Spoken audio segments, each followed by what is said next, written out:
Air India ఉద్యోగులపై చర్యలు తీసుకోనుంది. అది కూడా 4,000 మంది ఉద్యోగులు.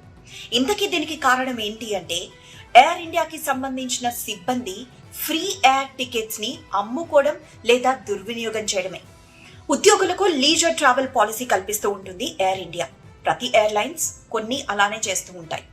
అయితే ఎయిర్ ఇండియాకి సంబంధించిన కొంతమంది ఉద్యోగులు ఈ లీజర్ ట్రావెల్ ఎలవెన్స్ ఏదైతే ఉంటుందో, అంటే లైక్ దీన్ని బేసికల్లీ వాళ్ళ ఫ్యామిలీ మెంబర్స్, తల్లిదండ్రులు కానీ స్పౌజెస్ కానీ వీళ్ళకి ఫ్రీ టికెట్స్, అంటే ఇయర్లీ ఇన్ని టికెట్స్ అని కేటాయిస్తూ ఉంటుంది ఉద్యోగులకి. సో వాళ్ళు లేకపోతే కుటుంబ సభ్యులు ఈ ఫ్రీ టికెట్స్ ని వినియోగించుకుంటూ ఉంటారు.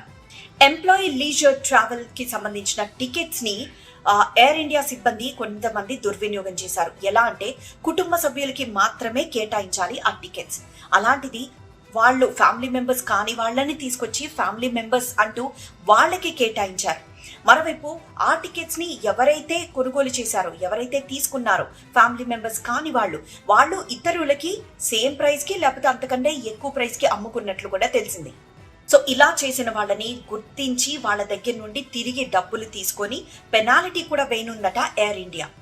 సో ఎయిర్ ఇండియా ప్రైవేటీకరణ జరిగిన తర్వాత ఎవరైతే జాయిన్ అయ్యారో ఉద్యోగులు, వాళ్లే ఎక్కువ మంది ఇలా టికెట్స్ దుర్వినియోగం చేసిన వారిలో ఉన్నారట. అస్ ఆఫ్ నౌ ఎయిర్ ఇండియాలో 24,000 మంది పనిచేస్తూ ఉన్నారు. అందులో 4,000 మంది ఇలా ఫ్రీ టికెట్స్ ని దుర్వినియోగం చేశారు.